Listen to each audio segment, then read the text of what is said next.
Welcome to another episode of Something Rhymes with Purple. No mockery, but crockery is our theme today. Crockery is one of my favourite words. In my view, there's nothing better than having a kitchen full of the loveliest bits of crockery. Do you agree, Susie? Okay, so I need to take me to your kitchen, Gyles. Do you have a cupboard full of perfectly matched, accessorised mugs? I know that we've got some Something Rhymes with Purple mugs, or we did, didn't we? Yes is the answer. I adore crockery. Crockery, of course, refers to dishes, plates, bowls, other utensils used for serving and eating food, also for drinking. And I love a good mug. Have you given me before the definition of the word mug, where that comes from? Oh, gosh, yes. Mug is a lovely one, actually. So originally it was a measure of salt, believe it or not. And then it was a vessel or a bowl, which takes far forward to our modern meaning. But in the 18th century, and you can still see examples of them now, and you might be able to picture this, drinking mugs represented a grotesque human face. So a little bit like a gargoyle. And we think that's the origin of mug in the sense of a face, which in turn gives us the idea of being mugged because you might be hit in the face. And also you mug as an insult for a gullible person, possibly because they've got a very blank expression on their face. So it's a word with many, many applications. Well, you will be appalled to hear that I have literally a mug for every day of the year. I'm not appalled. Of the year? Oh my goodness, I thought you were going to say the week. 365 mugs. When we got to 365, my wife said no more, but I said no, we must have one more because occasionally, every 4 years, it's a leap year. And Shakespeare's birthday, of course, I've got a Shakespeare mug, but I've got several Shakespeare mugs. So there's a Hamlet mug as well as a Shakespeare mug. Ibsen, I have Henry Ibsen, his mug, but I also have Mrs. Ibsen, a mug for her. So on her birthday, I have them. The Empress Eugenie, who was married to Napoleon III, I have a mug for her. You name the day, whether it's Jane Austen, Mark Twain. Are you kidding me? So are they chronologically organised in your cupboard so you know exactly where to find it on that day? No, they're random. I can't believe this. They're actually in 4 cupboards and 2 drawers. And my wife, occasionally, I hear her actually standing in the kitchen, dropping one on the floor. But I am not to be defeated. I go out and replace it. And I've got a secret stash of my own mugs. I designed some mugs based on the characters in Lewis Carroll's Alice's Adventures in Wonderland. So I've got a Mad Hatter mug, a March Hare mug, a White Rabbit mug. I love those. And during the pandemic, I created mugs to give to people as friends. I gave them your first jab mug, then 2 jabs. Then had you had your booster mugs. I said you can have these instead of certificates. Just produce the mug. So I love a mug. Sorry, I'm sorry to labour on this, but so do you actually take out the specific mug for that day, or do you just take them out randomly? Sometimes, well, my wife has certain mugs that she likes. Our teddy bear collection lives at somewhere called Newby Hall, which is in Yorkshire near Ripon in the United Kingdom, and we have a lovely Newby Hall mug. The lip on that suits my wife's mouth. She really loves that mug, so she uses it most days. Yeah. I like a different mug each day. Some days I want a big, thick, sturdy lip. Other days I want a slimline mug. At the moment, because we've just been to Jamaica, I'm using my Jamaica mug. But actually, I bought it some years ago in Jamaica. When I was in Ireland recently, I bought some mugs there. From Venice, I bought some wonderful mugs that look like Venetian masks, that have wonderful sort of beautiful shaped noses. Because I only drink tea now, no longer drink coffee. So I've got to make it an extra interesting experience. So I do it with, my life is mugtastic. That's fantastic. Oh, I didn't tell you where crockery comes from, by the way, which is really, really, really old. And what's quite interesting is that it's called very similar things in lots of different languages. So you have, in the language of the Vikings, you had krukke, a pot. You have a krukke in Old Saxon. You have a krokke in Old English. Pretty similar in Irish. In Greek, it was a krossos, which is a pitcher. So it's kind of earthen vessels collectively, but you can see it has very, very ancient roots. I've had a brilliant idea for a Susie Dent mug. You could have on the side of the mug all the different words for mug in all these different languages. And in the bottom of the mug, when you've finished your tea or your coffee, there's a little picture of you, Susie. Drink deep in the Susie Dent mug.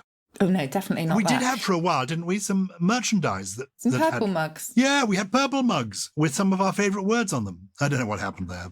Don't know what's happened. Our production company would be very cross because they're probably still selling them. But anyway, should we move on to some of the other things that you might have in your kitchen?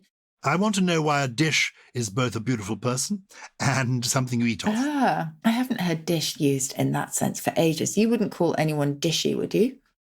Well, I wouldn't, but I do remember the other day when we were doing the episode about calligraphy, I forgot to mention, because I love to name drop, that I was a great friend of the wonderful actor and entertainer Kenneth Williams. And he had started out as an expert calligrapher. In fact, really? he began his working life working for a company that made maps. Oh, wow. He was a cartographer, and he had beautiful handwriting. But he always referred to somebody, and in fact, I think he describes me in his diaries as a bit of a dish, which shows you how long ago we knew one another. Yeah. We're talking 40 or more years ago. But in those days, you referred to somebody, it could be a boy or a girl, as being a bit of a dish. It's a bit of a dish. Now, why that word when a dish is what you do the washing up, put the dishes in the machine? It's very odd, isn't it? I can't quite explain that one. I mean, dish has been used to mean a face for a while because of its circular shape. So I wonder if maybe the extension then was that you had a lovely face, possibly. But it's definitely connected to the dish itself. And that one has got quite a nice origin, I think. And that's the Latin or the Roman discus. See, you might not kind of put those two together, but a discus was round, obviously, and then the Old English disc, D-I-S-C, which, we have a compact disc these days as well, was a plate or a bowl. And it's also related to words in Dutch and German meaning table. So we have a Tisch for a table in German, and that's in turn related to desk. So that's the idea of a receptacle of some kind or a sort of platform for something. But yeah, the early 20th century, you get the sense of a good-looking person. And that's about the time where you get the idea of dishing the dirt, which was from the idea of dishing something up and it's probably horrible gossip. I've just remembered a lovely line from somebody who was a friend of mine, an actor called Patrick Cargill. You probably don't remember him, a little bit before your time. A very elegant, amusing actor. He did a television series in the UK called Father, Dear Father. Anyway, he was raffish and fun. And having lunch with his agent once, there was a very attractive waiter serving them at their table. And the coffee came, but he wanted to stir it and found, in fact, that the coffee spoon had been taken away. And he turned to his friend and said, "Oh, dearie me, the dish has run away with the spoon." That's very clever. So give me other things that one eats off. So we were talking about the mugs that you have stored aplenty in your cupboard. But of course, the cupboard was originally a table onto which you put your cups. Yeah, so it was a cupboard. And we talked about this in one of our live shows, didn't we, I think, which is that you have board and lodging when you go for bed and breakfast, for example, and the board bit means the food. So that's as simple as that one. What about the cup? The cup that goes on the board. So the cup that goes on the board is from a Latin word that meant tub, believe it or not. But in Old English, it did mean what it meant today, exactly something for drinking from. To be in your cups was to be drunk. So it's one of many euphemisms for being drunk when you're in your cups. So yeah, simple as that one. Again, so many of these look back to Roman and Greek. What about saucer? Did you ever see a saucer as saucy as mine? Did you ever see a saucer that was even half as fine? That's a song, or the beginnings of a song, from a wonderful musical called Salad Days, written by Julian Slade and Dorothy Reynolds. And it's about a man who has a flying saucer. I suppose a flying saucer is so called because it looked like a saucer. A saucer goes under a cup. Is a saucer a word? So a saucer was originally a sauce boat. So it was a receptacle for sauce. And sauce, if you remember, looks back to the Roman word for salt. Salt being so important and informing so many English words because of its, it was highly prized as a commodity. And so it was a sauce boat and then eventually became the receptacle on which you put your cup. But saucy is a kind of, I think, a riff on that idea of being sort of slightly salty, something slightly sort of spicy almost. And that also gave us sassy. So lots of links there. Isn't it intriguing how these bits of crockery have these overtones? Yeah. We had somebody who was a dishy, and now we've got somebody who is saucy. Saucy. So a saucer goes with a cup. I sometimes have soup at lunch, which is not apparently done. Oh, I always have soup for lunch. I have soup for lunch. But famously, I think it was Lord Curzon, when he was the Chancellor of the University of Oxford, the King was going to come to lunch, and the bursar, whoever was in charge of the kitchens, sent up the proposed menu, and on it Lord Curzon crossed out the soup and put, "Gentlemen, do not eat soup at luncheon." Why? No, gentlemen, because he called luncheon, which, as we know, is just pretentious. The origin of the word is lunch. Fact, isn't it? Yeah, it is. But apparently, gentlemen don't wear brown shoes in London except on a Sunday. I know, I find that extraordinary as well. It's Very strange. Anyway, are you going to ask me about what you drink your soup from? yeah, a bowl. Oh, a bowl. I thought you were going to ask me about tureen. Oh, don't mind. I think you serve it from a tureen, but you drink do it from a serve it bowl. from your tureen. Either tureen or bowl will suit me. Give me the origins. And then ladle if you can.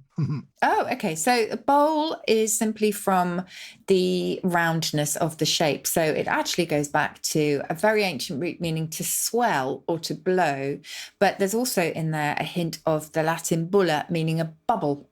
Again, it's a circular in shape. So it's a round vessel of some kind.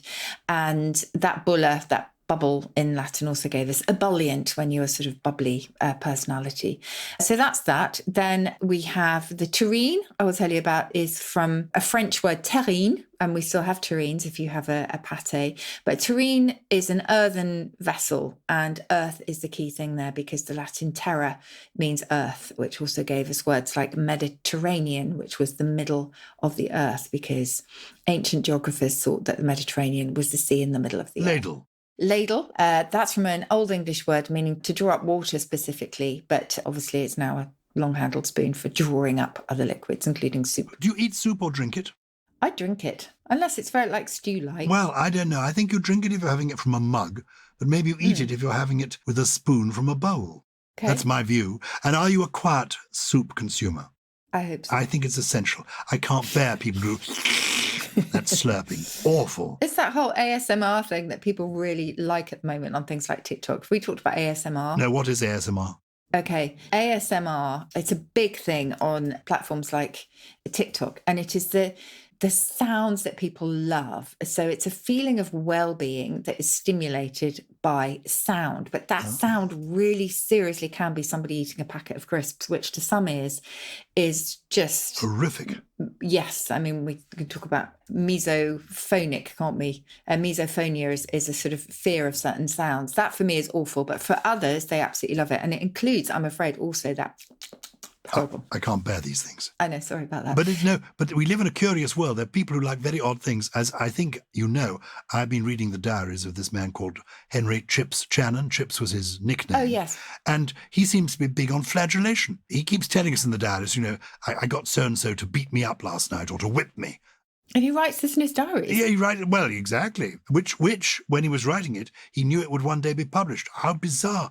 But so people I cannot bear the idea of anybody eating crisps loudly in my presence. I cannot bear it. Or the worst thing is people who phone you up and they call you and they're eating. They're eating. They've got a mouth full of sandwich and they're trying to talk to you. I mean, honestly. Yes. No, I'm totally with you on that front. Any more words? Any more bits of crockery? Okay, I'll give you a couple more. And anything else that you would like to know from your cupboard? A pan is quite a nice one. Pan is from the Latin patina, which meant plate or a dish, a shallow pan. Pan, also because of its circularity, was applied to the face.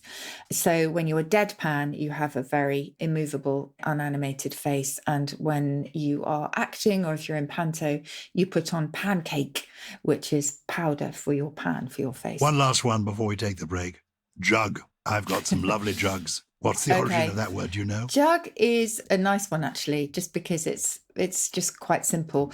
It was a pet form, believe it or not, we think, of Joan, Joanna, and Jenny, and a really strange example of how we apply first names to inanimate objects. Oh, explain that to me. Jane, Joanna, and Jenny.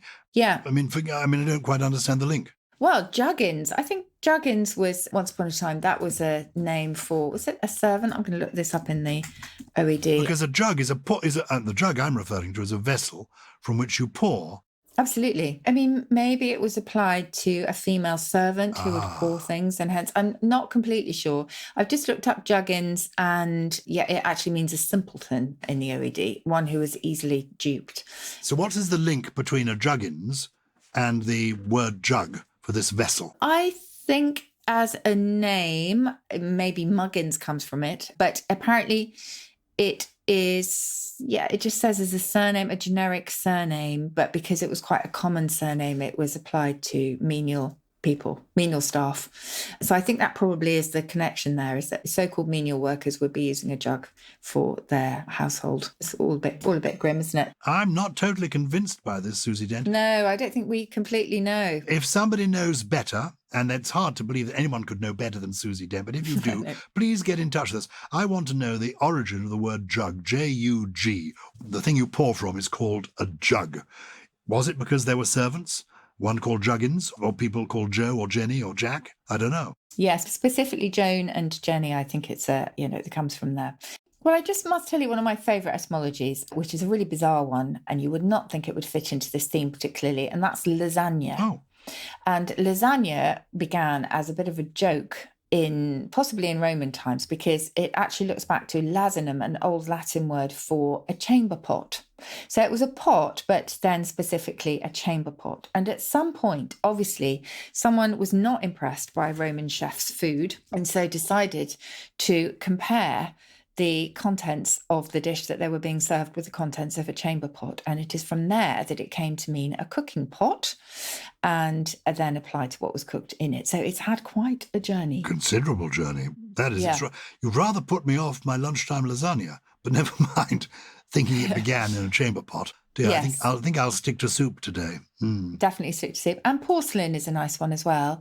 You have to look back to the Italian porcellana, which literally means a cowrie shell, the cowrie, the sort of marine mollusk, because there was a resemblance of this sort of translucent ceramic ware between that and the shiny surface of a cowrie shell. Gosh. Quite nice, that one. We might share more of this with our next bonus episode. That could be quite fun. Okay, yeah, that sounds good. So if people want to join the Purple Plus Club, they can catch that. Who's been in touch with us this week? So we have a voice note here from John in Austin, Texas. Hi, Susie and Gyles. How does the word quite come to mean so-so or extremely, depending on the circumstances? One of the lesser-known differences between British and American usage is the use of the adverb quite.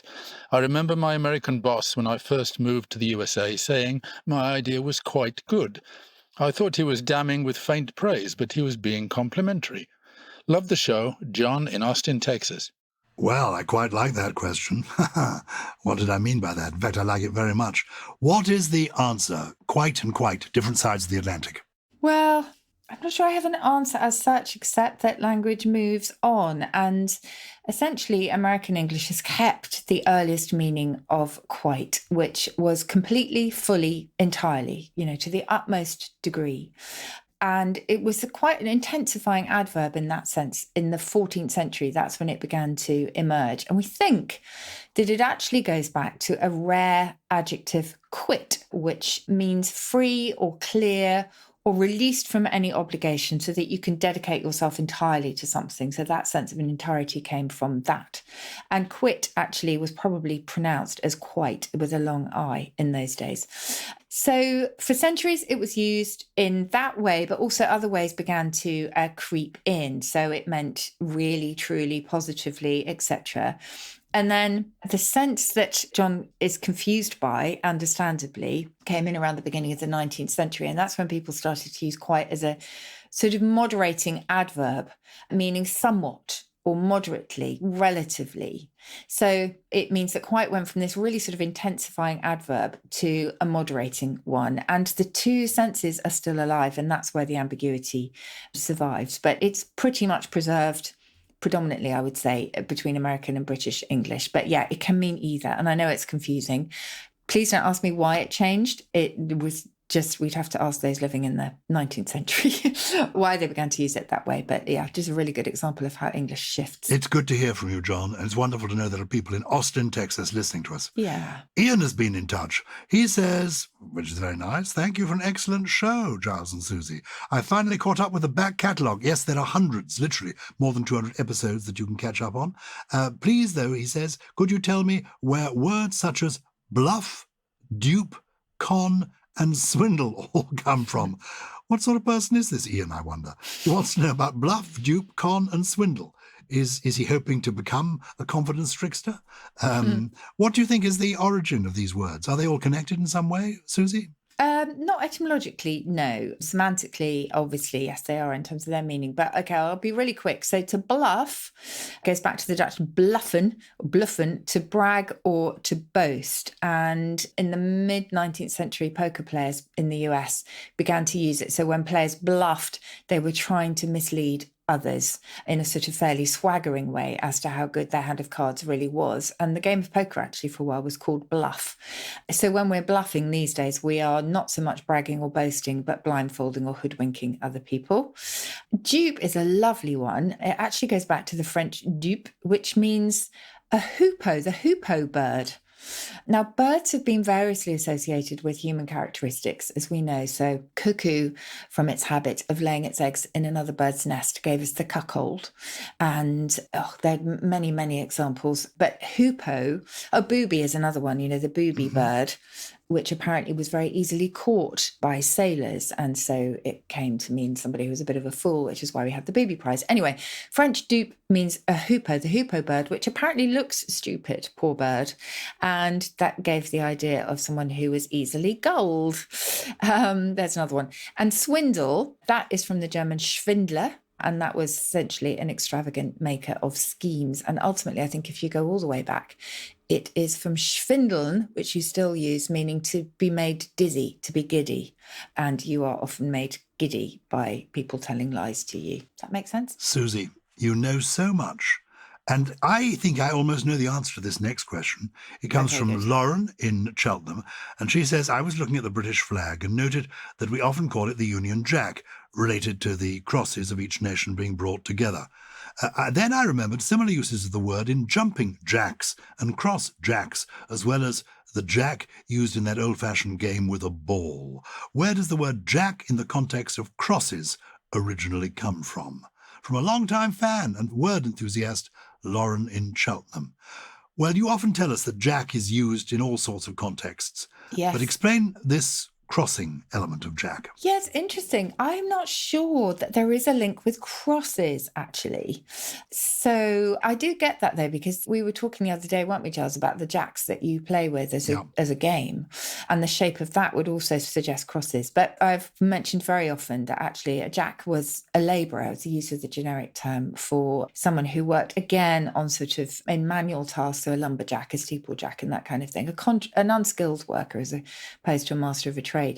But it was also something that was smaller than normal. And for me, that's what explains the jack in bowls, because that's a smaller bowl that's placed as a mark.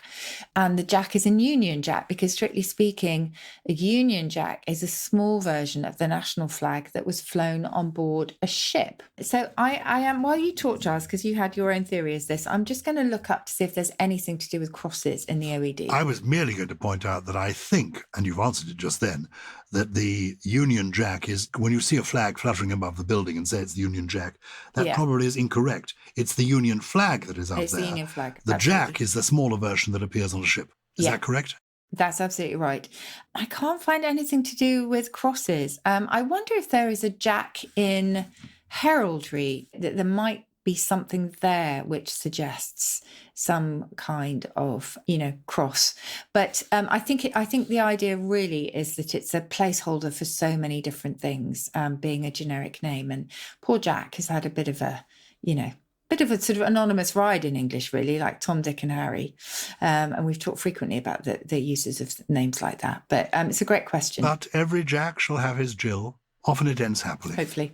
If you've got fuller answers to give than Susie offers, you can always get in touch with us and show us that you know best.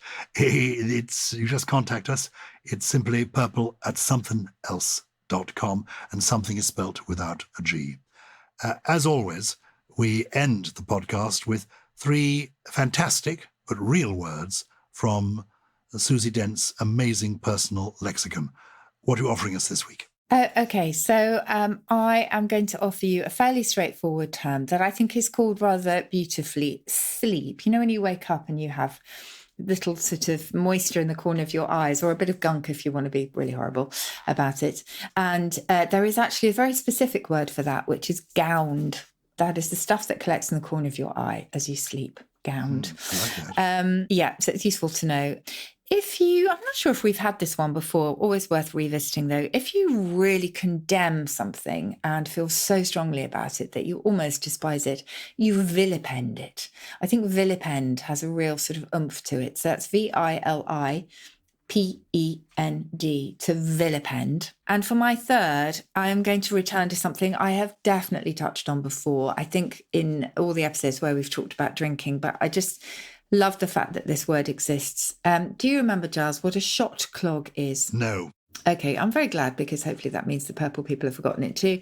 Because a shot clog is somebody who joins a group of friends in a pub and is only tolerated because they're buying the next round. Oh, how awful to be a shot It's clog. awful. I know. I'm sorry. I'm being very uncharitable. I just, I'm sure I've been a shot clog many a time, but I just quite like the word, the idea that some of these words exist. Oh, I think it's a brilliant word. It's just alarming to think that one could in life be one of life's shot clogs. I think maybe you could just be a shot clog for an evening, hopefully, and then the next time you'll be the most welcome member of the party. Good. We need positive thinking. I agree. Have you got a poem for us? Well, I have. And as I think I've told you, I recently went back to Ireland, which I love. And it's a country with a literary heritage that, for the size of population and the size of the country, I would say probably is unrivaled anywhere else in the world.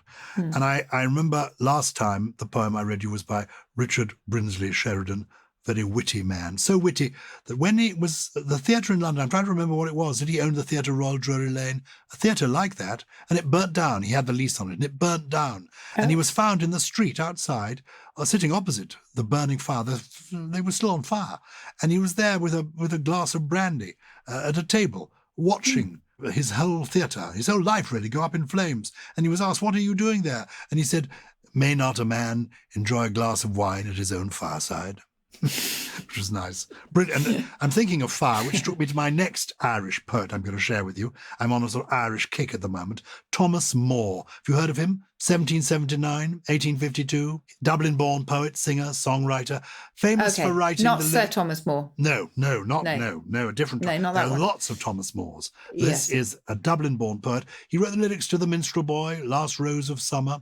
He was a great friend. He's best known for being a friend of Lord Byron, George Byron. Bad, dangerous, no.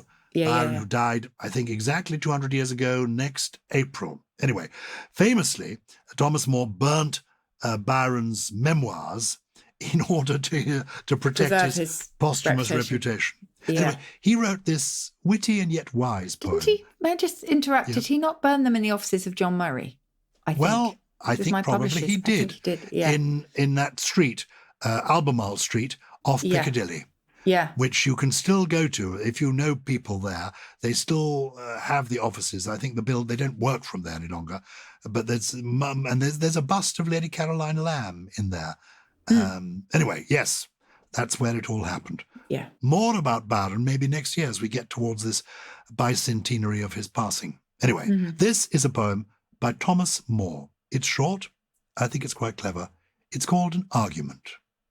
I've oft been told by learned friars that wishing and the crime are one, and heaven punishes desires as much as if the deed were done. If wishing damns us, you and I are damned to all our heart's content. Come then, at least we may enjoy some pleasure for our punishment. Oh, very clever. Clever and seductive, I think. That's Thomas Moore for you. They're brilliant, these Irish people. Oh, it makes me long to go back to Ireland. Well, thank you for your company, everybody who's listening to us today. We love the fact that you are here with us. Please keep following us, recommending us to friends if you do like us. And you can always find us on social media at Something Rhymes on Twitter and Facebook, or at Something Rhymes With on Instagram. And just a reminder about the Purple Plus Club, where you can listen ad-free to exclusive bonus episodes on words and language. Yes, and maybe come and see us live in Cambridge on the 28th of May. And maybe we can do a live episode one day in Ireland. It'd be great to go to Dublin, wouldn't it? Anyway, this time we're coming from London and Oxford in England, but the whole thing has been masterminded by the team from Sony Music Entertainment. They're the people who produce all this. It was produced by Anaya Deo, with additional production from Olivia, we couldn't have done it without her, and from Chris Skinner, Hannah Newton, Jen Mystery, Jay Beale. And look, it can't be Gully. He doesn't seem to have all that hair. Who is it? Well, it's Richie today, and well, Gully was just a shot clog that we decided to get rid of just for today. We love you, Richie.